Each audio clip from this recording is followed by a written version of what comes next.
컵의 빈 곳, 저곳이 무의 상태이기에 이처럼 감미로운 커피를 채울 수 있으니 무로부터 저 컵에 쓰임이 생긴다는 것. 그래서 노자는 있음이 이로울 수 있는 것은 없음의 쓰임 때문이라고 했던 것입니다.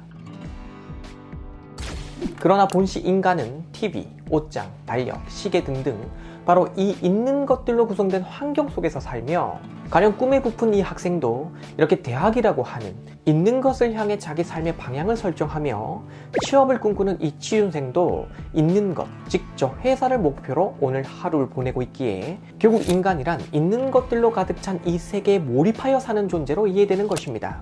그리고 이러한 인간을 독일의 철학자 하이데거는 현존재라고 불렀죠. 따라서 이러한 현존재에게 없음, 즉 무라고 하는 것은 주목할 만한 것이 못 되며, 이를 주제로 한 사유를 펼친다는 것 또한 결코 쉽지가 않은 일이라 하겠는데, 이런 이유로 없음이 아닌 있는 것, 바로 여기에 초점을 맞춘 채 형이사학을 발전시켜온 것이 서양의 전통 형이사학의 문제점이었으니, 이러한 지적 문명 속에서 서양의 현대인들은 있는 것들로 가득 찬 세계 속에 몰입해 있느라고 정작 있는 그대로의 자기 자신과 이 세계의 본 모습은 놓치고 있다고 하이데거는 지적했습니다. 그런데 중국의 고대 사상가들 중 노자는 유무상생이라 하여 있음과 없음이 서로를 창조한다고 보면서 있는 것에만 몰입하여 살아가는 인간의 삶을 경계하였으니 참으로 놀라운 사고를 저 시대에 펼친 것이다 라고 평가할 수 있겠죠.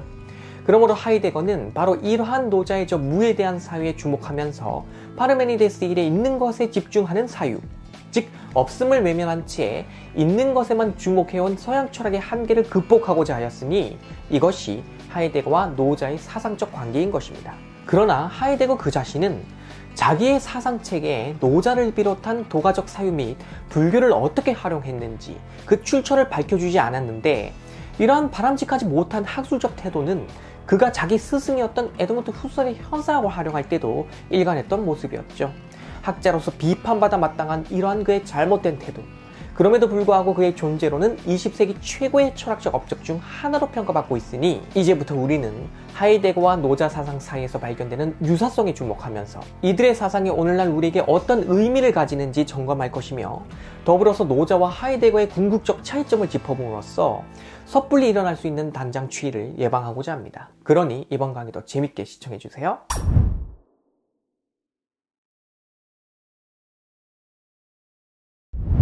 난이상성, 어려움과 쉬움은 서로를 이루며 전우상수, 아까디는 서로를 따른다. 여기서 어려움과 쉬움, 그리고 아까디를 완전히 나눈 후 서로 다른 두 성질로 규정한 채 그 관계를 차단시켜버린다면 어떨까요? 어려움에 처했을 때 쉬움은 나와 무관한 상황이 될 테고, 뒤에 있을 때 앞은 내가 속할 수 없는 곳이 되겠죠. 하지만 앞은 뒤가 있어야 성립 가능한 개념이고, 어려움은 쉬움을 배경으로 하지 않고서는 존재할 수 없는 개념입니다. 아무도 없는 곳에서 혼자 공부 잘하면 앞에 속하는 건가요? 뒤에 속하는 건가요? 자, 이처럼 노자 통행본 2장에서 만나는 저 내용들은 극단적 사고, 그러니까 당장 주어진 상황에 몰입한 채 그것만이 전부라고 착각하며 사는 인간에게 그 몰입된 상황이 전부가 아니다, 보다 더 근원적인, 보다 더 본래적인 그 무엇이 있으니 이를 놓쳐서는 안 된다라는 메시지를 담고 있다고 하겠습니다. 그렇다면 여기서 근원적이고 본래적인 것, 이를 노자는 무엇이라 했을까요? 네, 바로 도라고 하는 것입니다. 그런데 하이데거 또한 앞서 소개해드린 것처럼 이와 비슷한 사유를 펼쳤어요. 그는 그동안 무를 외면한 채 있는 것에만 몰두한 서양의 전통 형이사학은 정작 있는 것에 대한 진정한 의미조차 제대로 밝혀주지 못했다고 비판하면서 없음에 대한 사유, 즉 이 무에 대한 사유를 통해서 존재자의 의미를 밝혀야 한다고 주장했으니 이때 그 의미를 상징하는 것이 바로 존재라는 것입니다. 그러니까 하이데거에게 무는 유와 구분되는 절대적으로 분리된 서로 다른 두 성질로 규정되는 게 아니라 무를 통해서 존재의 영역에 대한 의미도 밝혀진다고 하는 매우 노자적인 사고방식을 취했다는 겁니다. 그래서 일찍이 라인하르트 메이는 자신의 주저 하이데거의 숨겨진 근원, 그의 작품에 미친 동아시아의 영향을 통해서 서양의 철학적 전통에서는 그동안 볼 수 없었던 방식으로 하이데거는 무에 대해 논의하고 있다고 지적하고 있기도 하며, 그 외에도 많은 학자들이 하이데거가 노자 사상에 영향받은 내용에 대해 분석하는데, 이들의 연구 성과물들을 면밀히 검토해보면 대체적으로 노자의 도와 하이데거의 존재, 이 둘의 유사성에 주목하고 있으며, 이를 중심축으로 삼아 그 외 여러 유사점들에 대해 논의를 하고 있다고 분석해볼 수 있는 거죠. 그러므로 이제부터 저는 노자가 말하는 도와 하이데거가 말하는 존재에 대해 살펴보면서 관련 강의를 계속 해드리도록 하겠습니다.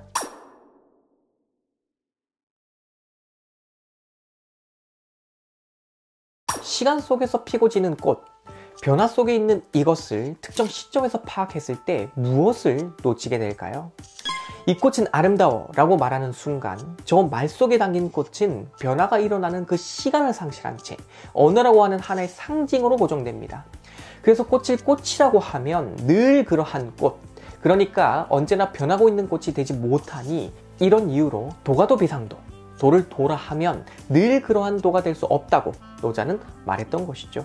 본시 노자 통행본 1장에 나오는 이 유명한 구절은 노자의 여러 판본 중 가장 고층대에 속하는 초간본에는 보이지 않으며 백서갑본에 처음 등장하는 것인데, 어차피 하이데거가 노자를 읽었던 그 시절만 해도 이러한 자료들이 발굴되기 이전이라 통행본으로 봤다고 해야겠죠. 그러므로 오늘 우리의 논의도 이 통행본에 초점을 맞춰야 하겠는데, 어쨌든 여기서 주목해야 하는 것은 도를 언어로 규정하는 것이 불가하다라는 점이며, 노자 통행본 14장에서도 지속적이기 때문에 이것에 이름을 부여할 수가 없다고 했으니 변화 중에 있는 것을 변한 것처럼 고정시켜 놓고 이름을 붙이고 그것을 감각을 동원해서 파악하면서 그렇게 존재를 온전히 이해한 것처럼 착각해서는 안 된다고 노자는 말을 하고 있는 것입니다. 그래서 노자는 도를 얘기한 것인데, 결국 이것은 모든 것의 근간, 그러니까 지속적으로 생성에 발생하는 변화의 생생한 본 모습이자 원리라고 하겠으니, 이를 의식하지 못한 채 자기의 언어와 감각으로 대상들을 고정시켜 놓고 파악하면서 그것에 몰입하여 사는 사람들은 눈 멀고 귀 멀며 마음이 산란한 사람이 되고 만다는 것입니다. 오색 영인몽맹, 휘황찬란한 색은 사람의 눈을 멀게 하며 오음 영인이롱, 화려한 소리는 인간의 귀를 멀게 하고 오미 영인구상, 화려한 맛은 인간의 입맛을 잃게 한다고 했으니, 치빙전렵 영인심발광, 말을 몰며 사냥질하는 것은 사람의 마음을 미치게 한다고 노자는 경고하고 있는 것이죠. 여기서 말을 몰며 사냥하는 사람의 마음을 잠시 생각해 보시기 바랍니다.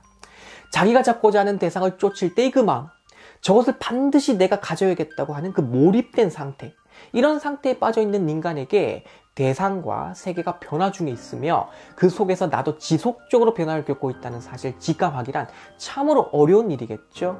우리는 바로 이렇게 쫓기거나 쫓고 있는 상태에서 상대를 시간의 존재가 아닌 특정 공간에 갇혀버린 존재처럼 규정할 때가 많으며, 그렇게 나의 관념 속에서 일방적으로 규정한 당신은 도의 관점에서 볼 때 개념 속에 박제된 사물과 다를 바 없게 되는 것이니, 그렇게 우리는 타자로 왜곡하면서 살고 있다고 노자는 심히 염려했던 것입니다. 이처럼 고대의 사상가 노자에게 있어서 도란 인간의 왜곡된 시선에서 벗어난 세계 그 자체, 존재 그 자체의 본 모습이라 하겠으니 이 점을 잘 알고 계셨으면 좋겠습니다.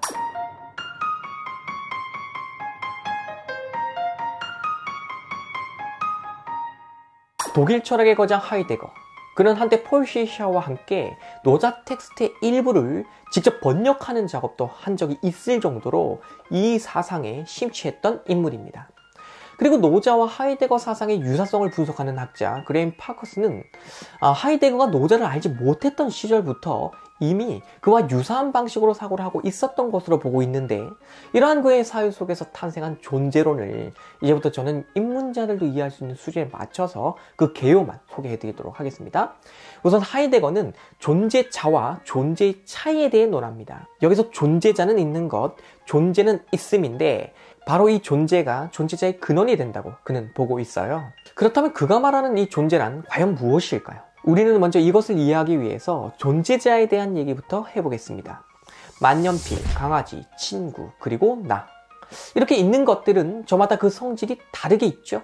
생명이 없는 사물, 네 발로 다니는 동물, 그리고 내가 아닌 너, 그리고 나. 이처럼 서로 다른 것들인데도 불구하고 우리는 이들 모두를 존재자라고 묶어서 부를 수 있습니다. 그렇다면 서로 다른 것들 사이에 어떤 공통된 기반이 있기에 존재자라고 묶을 수 있는 걸까요? 네, 그것은 바로 저것들이 존재하고 있다는 공통점을 가진다는 것. 그래서 존재하는 한 여기 있는 모든 것들은 전부 존재자가 되므로 존재자의 근원이 존재라는 것. 그래서 이러한 존재는 존재자와는 분명 다른데 가령 연필과 같은 존재자는 어떻게 있으며 무엇으로 있다고 하는 언어적 설명을 가질 수 있지만 이와 달리 존재는 이러한 설명을 가지기 이전의 것이자 존재자를 가능하게 하는 근원이므로 인간의 언어로 개념화할 수 없는 그 무엇이라는 겁니다. 그래서 하이데거는 자신의 주저 존재와 시간에서 존재라는 개념은 정의할 수가 없다고 했었죠. 그럼에도 불구하고 서양의 전통 형이상학은 이 존재와 존재자의 존재론적 차이를 무시했기에 존재마저 존재자처럼 언어로 개념화하고 하나의 객관적 대상으로 간주하면서 사고하는 잘못을 범했다고 하이데거는 지적했습니다.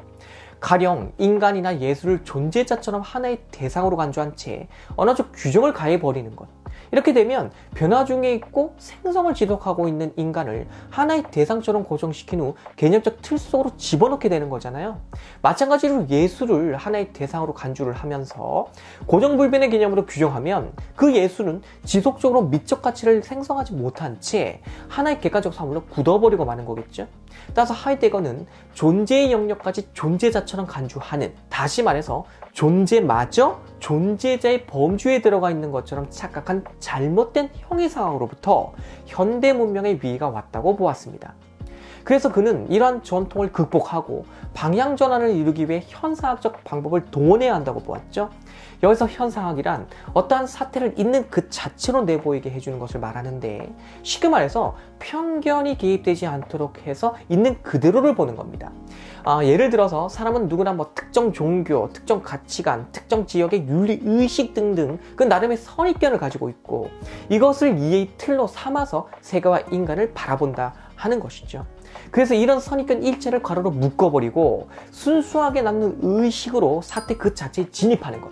이게 현상학이 목표로 하는 것인데 하이데거는 이러한 현상학적 방법론을 동원해서 존재를 존재자로 보게 만드는 그 선입견을 가로로 묶어버리고 존재 그 자체로 나아가야 한다고 주장하는 것입니다. 자, 여기서 잠시 여러분의 이해를 돕기 위해서 정리를 좀 하자면 존재자, 즉 있는 것은 인간의 언어적 규정으로 포착한 하나의 대상이고 개념화된 것이지만 이러한 언어적 규정, 개념화 작업 이전에 있는 그 자체, 이것은 존재이며 이것은 현상학적으로 볼 때 그 어떤 선이해 없이 먼저 만나는 것으로 이해된다는 겁니다. 그래서 하이데거는 존재자의 고향이라 할 수 있는 이것, 즉 인간의 편견이나 선이해가 개입되기 이전에 있는 그 자체인 존재로 우리가 회귀하는 것이 중요하다고 했는데 이러한 회귀는 무의 경험을 통해서 가능하다고 주장했었죠. 그렇다면 어떻게 해서 이 무의 경험이 그것을 가능하게 해주냐 하면 가령 인간이 죽음을 의식했을 때 자기 자신을 늘 있는 것으로 간주하는 데 익숙했던 그 의식 속에서 낯선 균열이 발생함과 동시에 자신의 존재를 다시 고찰하게 된다는 겁니다. 혹시 인간은 자기 눈앞에 있는 것들, 가령 친구나 직장, 과제 등등 이런 것들에 빠져 있느라 정작 자기 자신의 본래의 상태를 놓치고 사는데 이러한 인간에게 찾아오는 불안, 즉 무에 대한 불편한 마음은 있는 것에 몰입되어 있는 자기로 하여금 다시 있는 것에 근거이자 본 모습인 존재를 사유하게 만든다라는 것이죠. 다시 말해서 인간이라면 누구나 죽는다는 것을 알고 있지만 우리는 자기 자신을 존재자, 즉 있는 것으로 간주하는데 더 익숙하며 그런 존재자 상태에서 다른 것들도 존재자의 관점으로만 해석하는 경향이 강하다는 것. 하지만 존재의 관점에서 보자면 결국 존재자라는 것도 있음과 없음의 과정이 있을 뿐이며 따라서 있는 것에 너무 무게중심을 둬서는 안 된다는 것이고 없음이 있는 것과 무관하지 않다는 이 사실 또한 잘 알고 있을 때 비로소 우리는 존재를 보게 된다라고 해석할 수 있겠습니다. 자, 그런데 지금의 이 설명이 다소 어렵다 라고 하시는 분들도 있을 수 있거든요. 그런 분들은 평소 잘 작동하던 TV가 갑자기 고장났을 때를 떠올려 보시기 바랍니다. 리모컨을 들고 이리저리 채널을 돌려가며 TV를 볼 때는 그 영상에 심취하지 그것을 보여주는 TV에 굳이 주목하지는 않죠. 그러나 갑자기 화면이 꺼지고 작동을 멈춰버리게 되면 우리는 그제서야 TV에 주목을 하면서 그것에 대한 생각을 하게 된다는 겁니다. 이처럼 하이데거에게 존재란 있는 것, 즉 존재자의 근거이지만 언어로 개념 규정이 불가하기에 설명하기도 쉽지 않고 이해하기 어렵다는 특징이 있는 것이고, 그럼에도 불구하고 존재자에 빠져서 이것이 전부인 것처럼 착각하지 않기 위해서는 존재라고 하는 근원에 대해 사유하고자 노력해야 한다 라는 것이 하이데거 존재론의 기본 입장이니까요. 이것을 잘 알아두시기 바라겠습니다.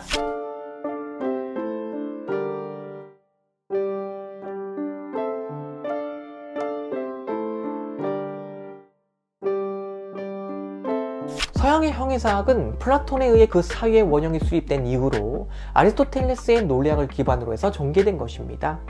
따라서 동일률, 모순율, 배중률이라는 이 논리체계 안에서 논의 가능한 것들만 주제가 되어야 했는데, 무라고 하는 것은 없는 것이므로 그 무엇에도 모순이 될 수가 없고 또 동일한 대상을 가질 수도 없을 뿐만 아니라 제3자 배측의 원리도 적용받을 수 없는 것이죠. 그러므로 무라고 하는 것은 서양 철학적 전통 속에서는 언제나 논외로 취급받았던 것이며, 간혹 문을 논할 때는 이것도 있는 것처럼, 즉 없는 것이 있다라는 형식으로 취급되었다는 것입니다. 그리고 마이스터 에크하르트와 같이 무에 대한 철학을 펼친 극소수의 인물들은 신비주의라는 딱지를 붙인 채 아웃사이더 취급을 했었죠. 이처럼 무에 대한 사유가 차갑게 빈곤했던 서양 사상의 전통 속에서 존재로의 기항은 무에 대한 경험으로부터 가능하다고 주장한 하이데거. 그는 분명 서양 철학적 전통 속에서는 볼 수 없었던 사유를 펼친 것이죠. 그래서 라인하르트 메이는 바로 이런 부분이 하이데거의 숨겨진 출처, 즉 노자로부터 영향을 받은 부분이라고 분석을 했는데, 지금까지 살펴본 것처럼 노자는 도를, 하이데거는 존재를 내세우면서 인간에게 익숙한 것, 즉 보이는 세계 말고 그 배후에 있는 무와 유가 관계 맺고 있는 근원에 대하여 사유한다는 공통점을 보였다는 점에서 이러한 메이의 분석은 상당한 설득력을 갖는다라고 하겠습니다. 그리고 노자가 도를 언어로 규정할 수 없고 개념화할 수 없다고 한 것처럼 하이데거도 존재를 개념화할 수 없다고 한 것, 무의 쓰임이 유의 이로움이라고 본 노자의 견해와 존재자로부터 존재 이해로 나가기 위해 무의 경험이 필요하다고 한 하이데거의 견해 등등은 서로 많이 닮았다고 하겠습니다. 그리고 지금 소개해드린 것 외에도 사실은 더 많은 유사점들이 이 두 사상가 사이에서는 발견이 되는데, 중국에서는 이제 하이데거를 음력에서 해덕격이라고 부르거든요. 바로 이 해덕격의 사상과 노자의 사상 사이에서는 도와 존재를 실체화하지 않았다는 유사점이 있으니 이 점이 이 두 사상가 사이에서 발견되는 가장 중요한 유사점이라 하겠습니다. 가령 노자는 도를 만물의 근본 논리로 보면서도 인격체로는 보지 않았고 신격화하지 않았는데, 하이데거도 존재를 인격체로 보지 않았고 신격화하지 않았다는 점에서 정말이지 이 둘의 유사성은 크다는 것이죠.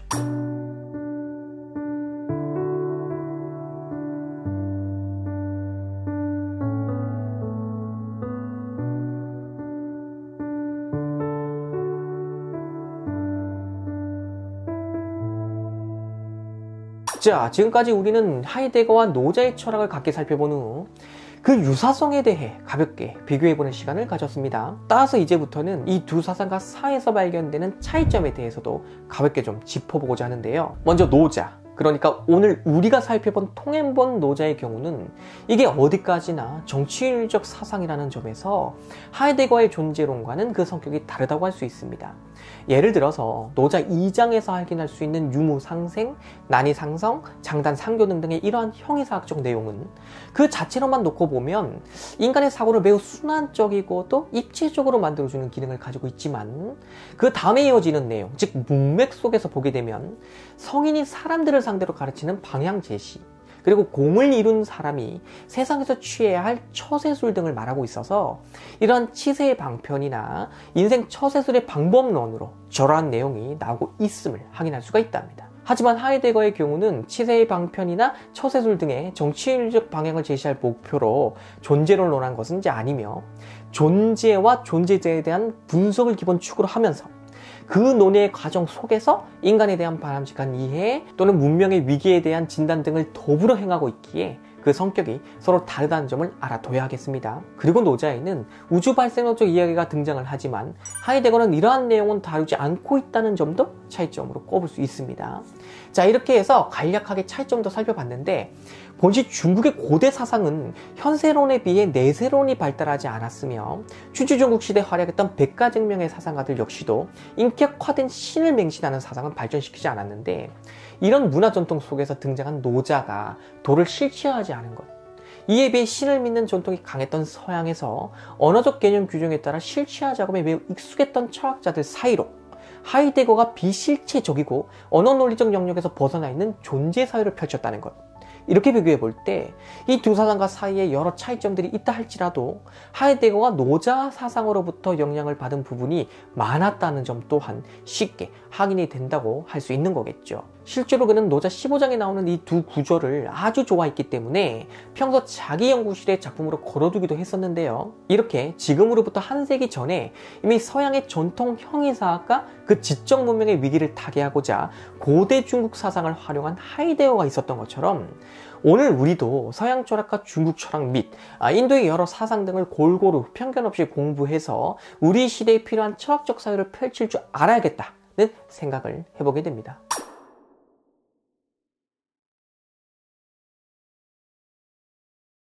그리고 이제부터는 오늘 공부한 내용 중 주의해야 할 점을 좀 말씀을 드리고자 하는데요. 하이데거가 말한 존재, 노자가 말한 도라는 것은 현상세계 배후에 따로 있는 실체가 아니라 이 세계의 생생한 본 모습이자 그 자체를 밝혀주기 위해 논한 것이므로 이를 잘못 알고서 현상세계를 떠나 도의 세계로 가자, 또는 존재자의 영역을 버리고 존재의 세계, 이것이 따로 있으니 이 세계로 가자, 이런 식으로 이해를 하면 안 된다는 것입니다.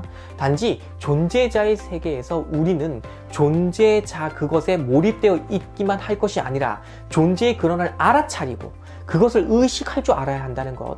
마찬가지로 일상의 영역에서 도의 관점을 알아차리고 그것을 기준 삼아서 이 세상을 볼 줄 알아야 한다는 것. 이게 하이데거의 존재론과 노자 철학의 기본적 입장이고 메시지니까 이 점 오해 없기를 바라며, 그리고 노자 철학을 곧바로 서양식 존재론인 것처럼 오인해서도 안 되니 이건 완전 다른 거거든요.